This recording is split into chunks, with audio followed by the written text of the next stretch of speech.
Buenas tardes, mi nombre es Hugo Fernández y estamos en el pueblo de Torés a día 27 de septiembre de 2024, admirando su maravillosa torre medieval del siglo XIV. En nuestro frente, su iglesia renacentista, una de las pocas que quedan en la zona, tristemente rodeada por nichos que estropean su imagen.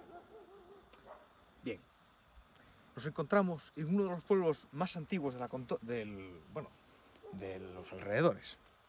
Aquí en Torés, los primeros hallazgos que tenemos arqueológicos de vida o presencia humana son en la llamada Cova de Eiros. En esa cueva aparecieron los primeros restos de actividad humana y también en otra del mismo nombre, Eiros, en Triacastela. Casualmente, en la principal colina, en la más alta de Torés, quitando Pena Grande, la colina más alta que tenemos en el centro del pueblo es el llamado Castro. No es ninguna casualidad. Esa colina que vemos ahí, por encima del asta de la bandera del castillo, estuvo emplazado en su tiempo un castro en la Edad de Hierro, más concretamente en la Edad de los Metales.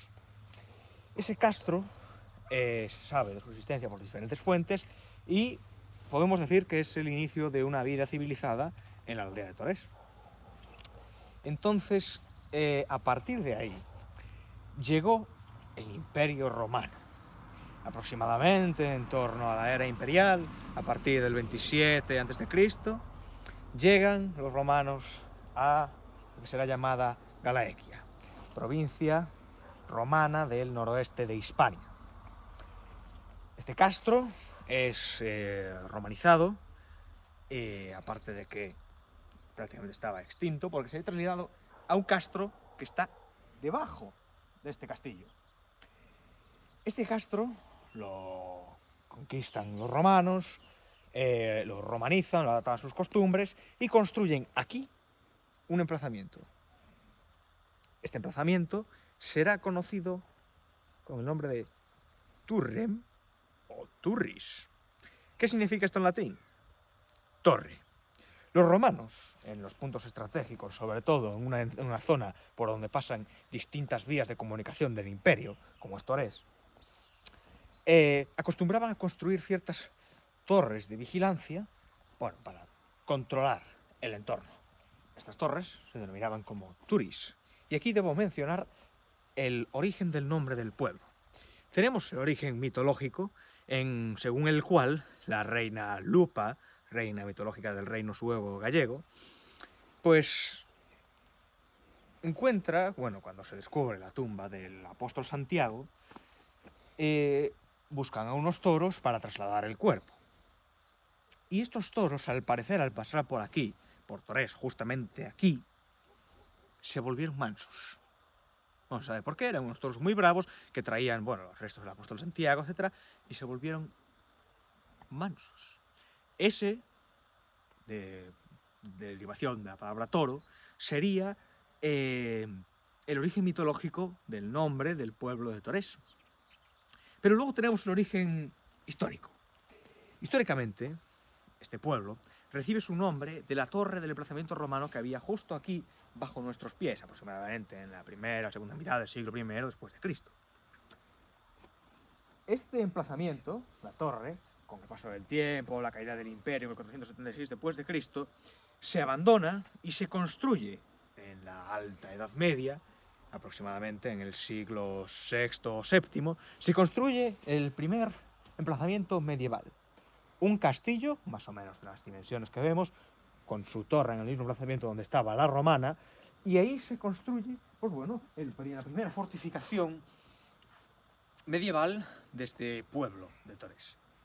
Bien, no se sabe por qué, se destruye o se abandona, y esta torre, que vemos aquí, es del siglo XIV, construida por don Álvaro Fernández de Rivadeneira.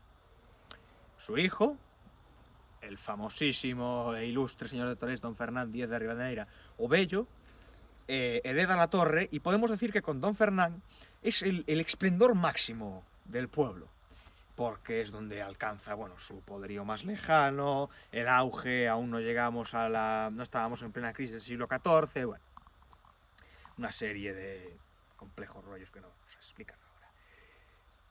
Esta torre se hizo muy famosa y conocida en Lugo por otro hecho semi-mitológico. El señor de Torés, don Diego Bolaño de Rivadeneira, que recibirá su apellido posteriormente al acto que lo hizo famoso, llega a Lugo cuando Almanzor asoleaba la ciudad en su paso hacia Santiago. El caudillo musulmán cercaba la ciudad y don Diego se encontraba allí. Con él se da el caso de que, hartos de aguantar el asedio, don Diego decide una ingeniosa artimaña.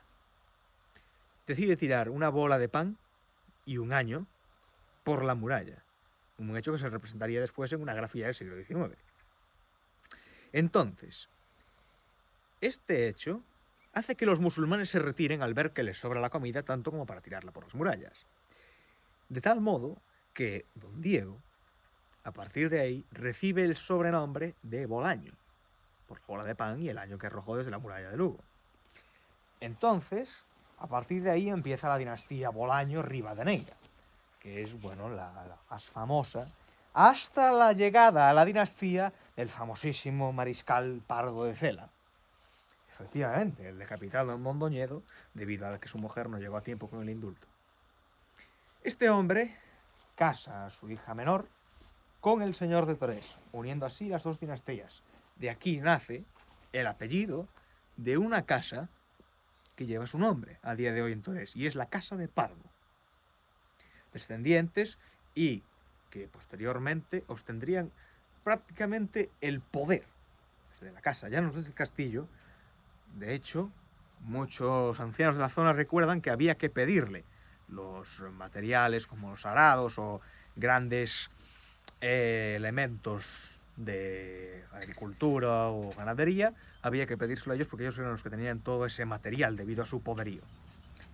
Bien, este castillo, según se cuenta, ardió 2 veces. En una de ellas, un hombre de la casa de Cabano se internó dentro de las murallas y dentro de la torre para salvarlo de las llamas. Muere en el incendio y sus familiares dejan la puerta de casa abierta por si su fantasma algún día se decide a volver. Es un pueblo legendario, desde luego. Y tenemos otra leyenda ahora que pasamos por aquí que nos dice que desde las escaleras de la iglesia hasta el castro hay una cadena de oro. Yo no me atrevo a desenterrarla. ¿Quién será el afortunado? Bueno, esta torre arde una segunda vez, pero aún así resiste con el tiempo y con el fuego a los años y acontecimientos históricos. Sobrevive a un supuesto expolio de las tropas francesas durante la Guerra de Independencia y dura así hasta nuestros días. Sergio de Campo do Partido se dedicaba a lanzar piedras por encima de la torre para intentar salvar la altura, a ver si las podían pasar por encima. Su madre, Pilar de Campo do Partido, le dijo a Álvaro de Cabano en un carnaval que debía ponerle los dientes al castillo.